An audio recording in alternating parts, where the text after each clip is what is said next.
कर्जमाफीतून लाखो शेतकऱ्यांना वगळण्याचा सरकारचा डाव आहे। अटी शर्ती लावून लाडक्या बहिणींना वगळलं असं वडेट्टीवार म्हणतायत।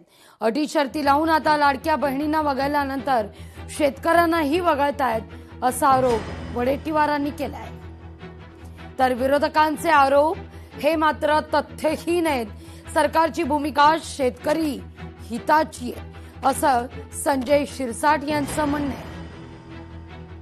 सरकारची आता ऐपत नाही। ज्यावेळेस निवडणुका होत्या त्यावेळेस सरसकट दिले, त्यावेळेस अटी शर्ती लावल्या नाही आणि आता मात्र अटी शर्ती लावून लाडक्या बहिणींना वगळण्याचं पाप हे सरकार करत आहे। शेतकऱ्यांच्या संदर्भात सुद्धा तीच अट लावली। आयटी विभागाकडे यादी पाठवली आणि यातले इन्कम टॅक्स पेड करणारे कोण आहेत त्यांना वगळण्याचा निर्णय घेतला। आता सहजच आहे की फॉर्म 16 भरून घेतला जातो शेतकऱ्यावर, अनेक लोक भरतात।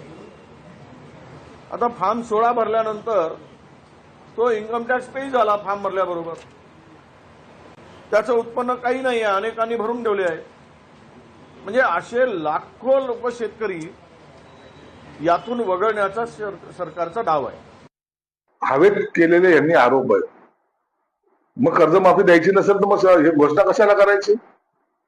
अहो, शेतकऱ्याला द्यायचंय म्हणून तर ही घोषणा असतात ना। मग वगळून 0% कर्जमाफी दिली, काय उपयोग होता त्याचा? विरोधक जे काही आरोप करतात ते बेसलेस आरोप असतो। त्यांना माहिती नसतं की ते काय आकडा काय काहीच माहित नसतं। परंतु दर आठवड्याला त्यांनी ह्या गोष्टी बोलण्याच्या ऐवजी फायनान्स मधून दर आठवड्याला शेतकऱ्याच्या खात्यावर किती पैसे गेलेत हे जर चेक केलं ना तर त्यांना तो कळेल आकडा कितीचा आहे, कसे पैसे पाठवलेत आणि कोणत्या भागातले कोणते शेतकरी आहेत।